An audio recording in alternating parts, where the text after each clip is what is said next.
시편 105편 구약성경 879페이지 구약성경 879페이지 시편 105편 16절에서부터 22절까지입니다. 시편 105편 16절에서부터 22절입니다. 우리 찾으셨으면 함께 한 목소리로 읽습니다. 16절부터 22절입니다. 그가 또 그 땅에 기름이 들게 하사 그들이 의지하고 있는 양식을 다 얻으셨도다. 그가 한 사람을 가서 버리셨으며 요셉의 종으로 팔렸도다. 그의 발은 착고를 차고 그의 몸은 쇠사슬에 매었으니 곧 여호와의 말씀이 응할 때까지라. 그의 말씀이 그를 단련하였도다. 왕이 사람을 보며 그를 석방하며 뭇 백성의 통치자가 그를 자유롭게 하였도다. 그를 그의 집의 주관자로 삼아 그의 모든 소유를 발견하게 하고 그의 뜻대로 모든 신하를 다스리며 그의 지혜로 장로들을 교훈하게 하였도다. 아멘. 오늘은 창세기 강의 44번째 시간으로 창세기 44장 성경 본문 전체 내용이 되겠습니다. 우리 먼저 창세기 44장 1절로 3절을 함께 보십니다. 창세기 44장 1절에서부터 3절입니다. 찾으시면 우리 함께 한 목소리로 읽습니다. 요셉이 그의 친척에게 명령하여 이르되 양식을 각자의 장에 운반할 수 있을 만큼 채우고 각자의 돈을 그 장에 넣고 또 대장 곧 은자를 그 청년의 자료 안에 넣고 그 양식과 돈도 함께 넣으라 하매 그가 요셉의 명령대로 하고 아침에 밝을 때 가라사가 그들의 나귀들을 보내니라. 요셉은 형제에게 명령하여 형제들의 자루에 운반할 수 있을 만큼 양식을 가득 채우고 양식 값으로 받은 돈도 다시 자루에 넣게 합니다. 그리고 베냐민의 곡식 자루에는 요셉 자신의 은잔을 넣게 합니다. 요셉이 이렇게 하는 이유는 베냐민을 도둑 누명을 씌워서 형들을 시험하기 위함입니다. 요셉은 형들을 왜 시험하는 것일까요?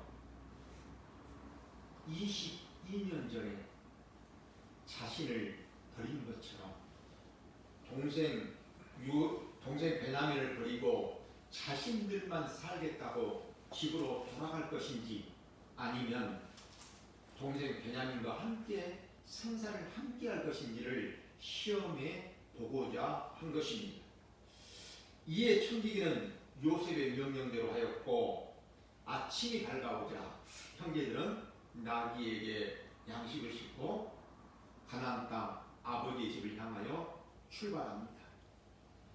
아마도 형제들은 애굽 총리에게 식사 대접까지 받고 또 시므엔도 석방되었고 무엇보다 많은 양식을 가지고 집으로 가게 되어 기쁜 마음으로 아마 들뜬 마음으로 출발했을 것입니다.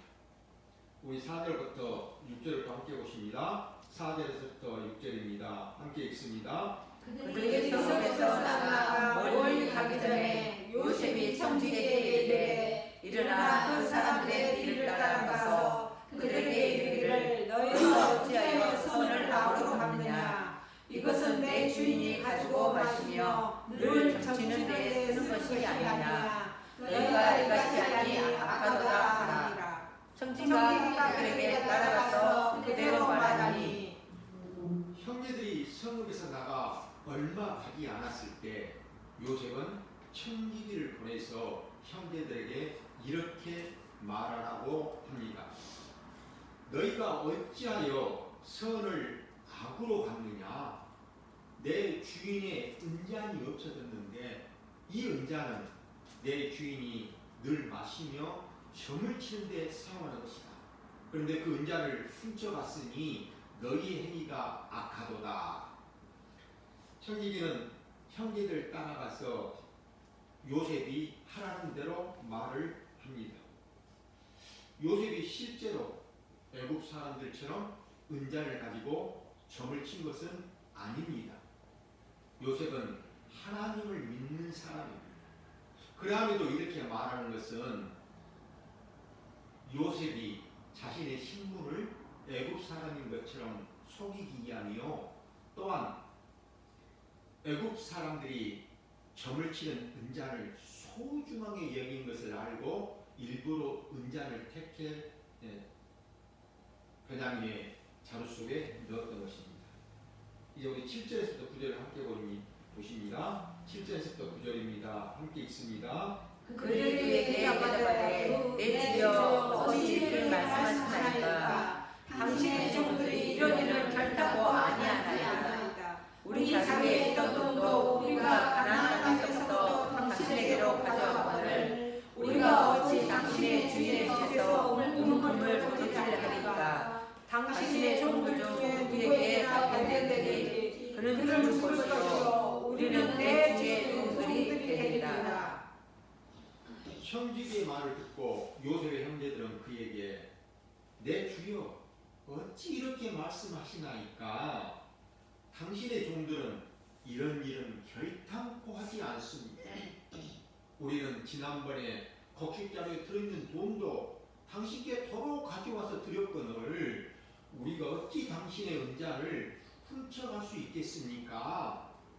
만약 당신의 종들 중에서 누구에게서든지 은잔이 발견된다면 그는 죽을 것이요 나머지 우리는 모두 당신의 종이 되겠다라고 말을 합니다. 당시 애굽에서 은잔은 점을 치는 도구였습니다. 은잔에 물을 채우고 그 물을 관찰하여 점을 쳤다고 합니다. 이러한 점치는 도구를 도둑질하는 것은 당시 고대 근동사에서는 사형에 해당하는 아주 심각한 범죄였습니다. 이것을 아는 형제들은 자신들의 결백을 주장하면서 만약 도둑질한 자가 있다면 그는 죽을 것이요 나머지 우리 형제들이 모두 종이 되겠다라고 말을 한 것입니다. 이제 10절부터 13절입니다. 10절부터 13절 우리 함께 읽습니다. 그가 이르되 그러면 너희의 말과 같이 하리라. 이것이 누구에게서 이게 발견되면 그는 내게 종이 될 것이요 너희는 죄가 없으리라. 그들이 각각 그리 자루를 땅에 내려놓고 자루를 각기 푸니 그가 나이 많은 자에게서부터 시작하여 나이 적은 자에게까지 조사하매 그 잔이 베냐민의 집에서 발견되니라. 그들이 옷을 씻고 각기 짐을 날개 싣고 성으로 돌아가니라. 형제들은 그러면 너희의 말과 같이 하리라. 그것이 누구에게서 발견되는지 발견된 자는 종이 될 것이요 너희는 죄가 없으리라고 말합니다. 은잔이 발견된 자만 종이 되고 나머지에게는 책임을 묻지 않겠다는 뜻입니다. 이윽고 이제 확인 절차에 들어갑니다. 나귀 등에서 자루를 모두 땅에 내려놓고 자루를 풉니다. 이 청지기는 베냐민의 자루 속에 은잔이 들어있는 것을 알면서도 모르는 채 일부러 나이가 많은 사람 순서대로 조사에 들어갑니다. 맨 마지막 베냐민의 자리에서 은잔이 발견되자 형제들은 절망합니다. 그래서 그들은 자신들의 옷을 찢으며 슬퍼합니다. 옷을 찢는 것은 당시 고대 근동에서는 자신의 크나큰 슬픔을 표현하는 방식이었습니다. 요셉의 형들은 곡식자루를 나귀에 싣고 베냐민과 함께 다시 요셉에게로 갑니다. 요셉의 계획대로 요셉이 의도한 대로 된 것입니다. 이제 창세기 44장 14절에서부터 17절을 함께 봅니다. 14절에서부터 17절입니다. 함께 읽습니다. 유다와 그의 형제들이 요셉의 집에 이르니 요셉이 아직 그곳에 있느니라. 그의 앞에서 땅에 엎드리니 요셉이 그들에게 이르되 너희가 어찌하여 이런 일을 행하였느냐 나 같은 사람이 점을 잘 칠 줄을 너희는 알지 못하였느냐 유다가 말하되 우리가 내 주에게 무슨 말을 하오리까 무슨 설명을 하오리까 우리가 어떻게 우리의 정직함을 나타내리까 하나님이 종들의 죄악을 찾아내셨으니 우리가 이 자리에 발견된 자가 다 내 주의 노예가 되겠나이다. 요셉이 이르되 내가 결코 그리하지 아니하리라. 자니 그곳에서 발견된 자만 내 종이 되고 너희는 편히 너희 아버지께로 돌아올 것이니라. 요셉은 형제들이 다시 돌아올 것을 알고서 기다리고 있었습니다.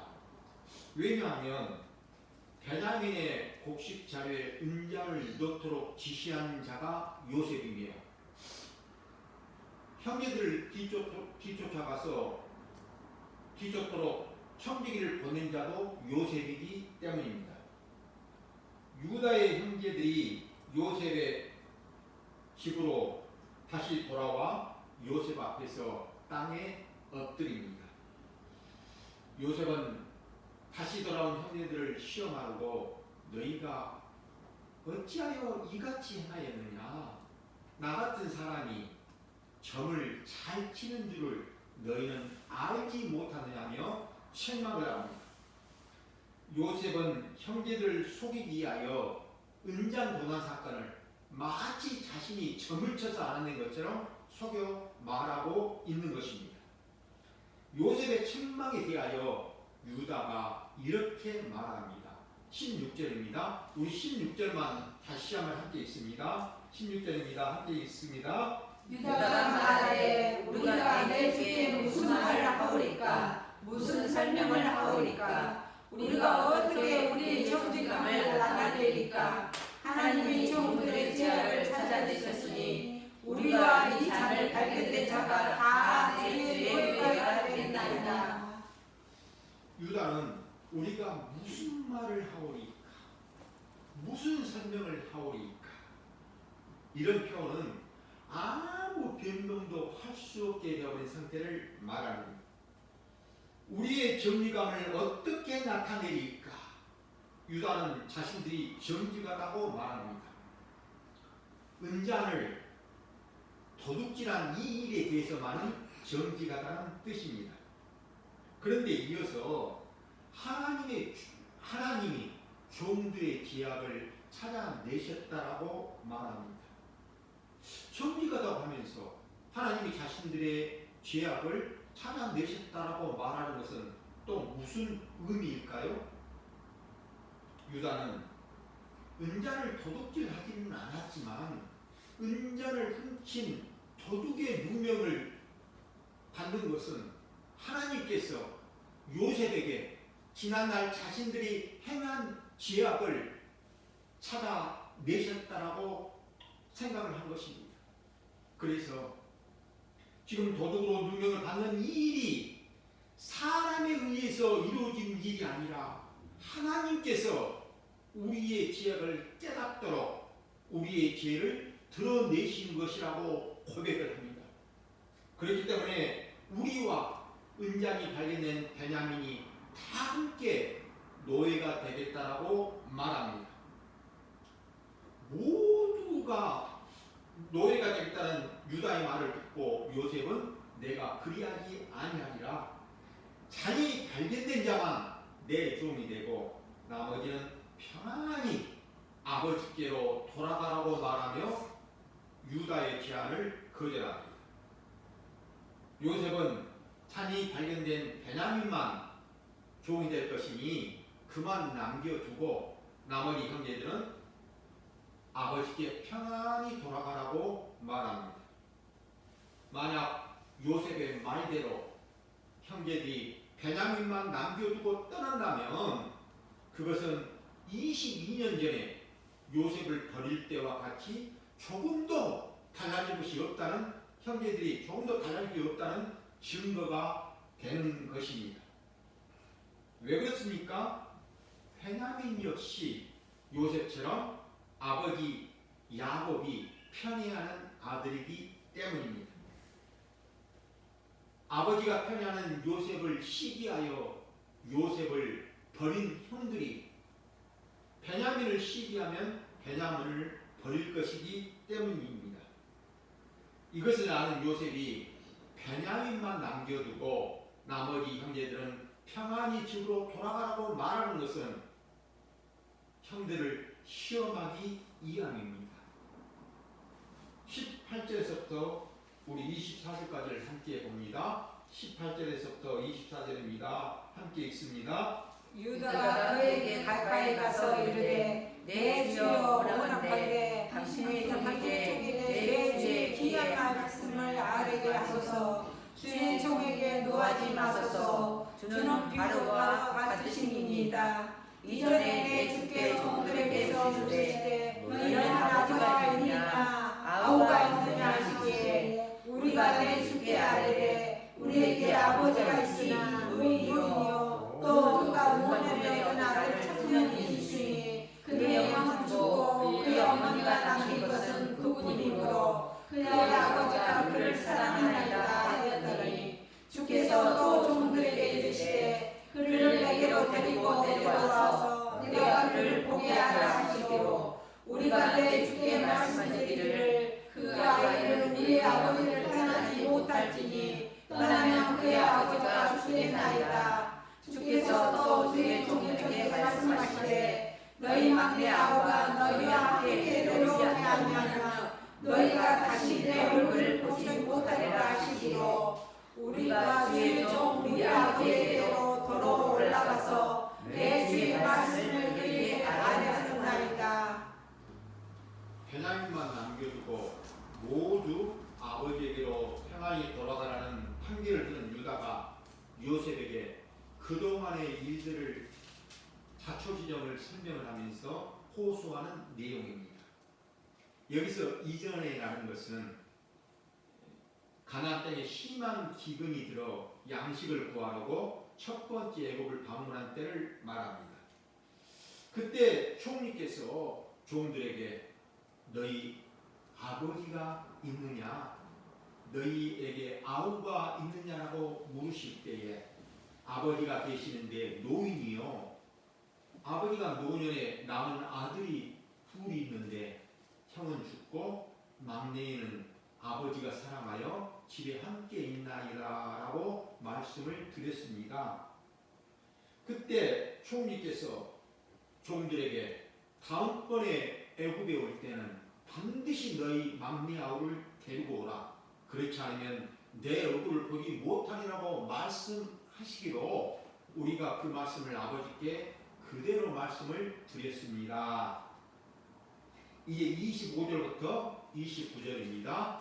25절부터 29절을 우리 함께 보십니다. 함께 읽습니다. 그 후에 우리 아버지가 다시 가서 동물을 조금 사와라 하시기로 우리가 이르되 우리가 내려갈 수 없나이다. 우리 막내 아우가 함께 가면 내려가려니와 막내 아우가 우리와 함께 가지 아니하면 그 사람의 얼굴을 볼 수 없으리이다. 주의 종 우리 아버지가 우리에게 이르되 너희도 알거니와 내 아내가 내게 두 아들을 낳았으나 하나는 내게서 나갔으므로 내가 말하기를 틀림없이 찢겨 죽었다 하고 내가 지금까지 그를 보지 못하였거늘 너희가 이 아이로 내게서 데려다를 가려니 만일 제가 그 몸에 미치면 나의 이름을 슬퍼하며 수월로 내려가게 하리라 하니 이후에 우리 아버지가 애굽에 가서 양식을 더 사오라고 말씀하실 때에 우리가 막내 아우를 데리고 가야만 총리를 만날 수 있고 그래야 곡식을 사올 수 있다라고 말씀을 드렸습니다. 그러자 우리 아버지께서 말씀하시기를 너희가 알다시피 내가 사랑하는 아내 라헬이 내게 아들 둘을 낳아 주었다. 그런데 그 형은 짐승에게 잡혀 죽었다고 해서 지금까지 내가 그를 보지 못하고 있고 이제 하나 남은 막내마저 애굽으로 데리고 가다가 만약 재난이라도 당한다면 나는 절망하여 더 이상 살 소망이 없다라고 말씀하셨습니다. 이제 30절로부터 32절입니다. 30절에서 32절 우리 함께 읽습니다.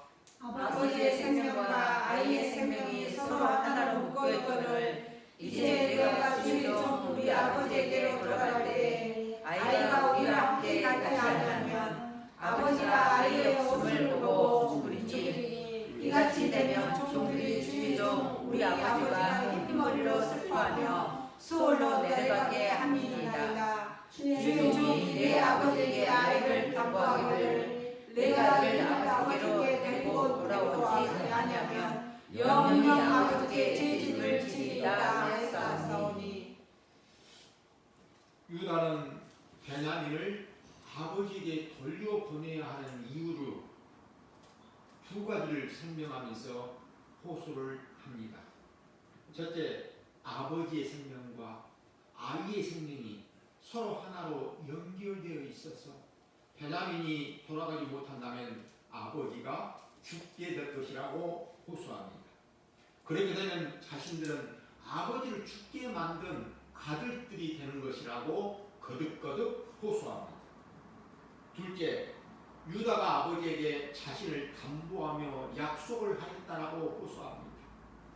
만약 베냐민을 데리고 애굽에 갔다가 다시 데리고 돌아오지 못한다면 자신이 평생 죄인이 되어서 아버지에게 그 어떠한 벌도 받겠다라고 약속하였다라며 거듭거듭 호소합니다. 33절에서부터 34절입니다. 33절에서부터 우리 34절을 함께 읽습니다.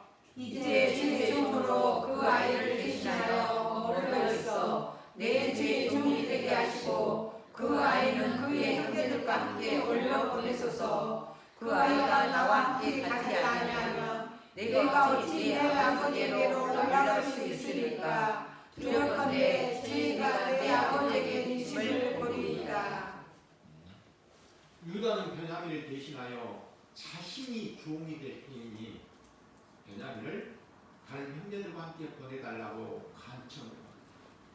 저는 이 대목을 읽을 때마다 늘 감동이 됩니다. 제가 눈물이 다 나옵니다. 만약 베냐민이 돌아가지 않으면 아버지에게 닥칠 재난을 자신은 도저히 볼 수 없다라고 거듭거듭 간청하며 호소합니다. 사랑하는 여러분, 유다와 형들은 22년 전에 요셉을 구덩이에 던져 죽이려다가 애굽으로 내려가는 이스마엘 상인들을 보고서 그들에게 은 20에 팔아버렸습니다. 아버지가 자신들보다 요셉을 더 사랑한다는 그 신심 때문에 요셉을 팔아버리고 요셉이 짐승에게 잡혀 죽었다라고 아버지에게 거짓말까지 하였습니다. 당시의 형들은 아버지의 마음에는 관심이 없었습니다. 아버지가 요셉을 사랑하여 요셉으로 말미암아 기뻐하고 즐거워하는 아버지의 그 마음을 알지 못했습니다. 요셉을 잃은 후에 아버지가 겪게 될 아픔과 슬픔도 알지 못했습니다. 그러나 22년이 지난 이후 지금 유다는 베냐민이 돌아가지 않을 경우 아버지가 겪게 될 그 아픔과 슬픔이 생각되어 자신이 베냐민을 대신하여 종이 되겠다라고 간청을 하고 있는 것입니다. 여기서 유다의 희생을 보게 됩니다. 베냐민을 대신하여 자신이 희생을 하겠다는 것입니다. 그렇다면 유다는 어떻게 해서 이 희생을 알게 되었을까요? 다말에게서 찾을 수 있습니다. 다말은 창세기 38장에 나오는 유다의 며느리입니다. 유다에게는 3명의 아들이 있었습니다. 엘과 오남과 셀라입니다. 유다는 장자 예리 장사하자 가나안 여인 다말과 결혼을 시킵니다. 그런데 이 엘이 하나님이 보시기에 악하여서 하나님이 그를 죽이십니다. 장자 엘이 아들이 없는 상태에서 죽어버리자 유다는 둘째 아들 오난에게 형수인 다말과 동침하라고 합니다. 이것을 계대 결혼법이라고 말합니다. 하나님께서 모세를 통하여 이스라엘 백성들에게 주신 결혼 제도입니다.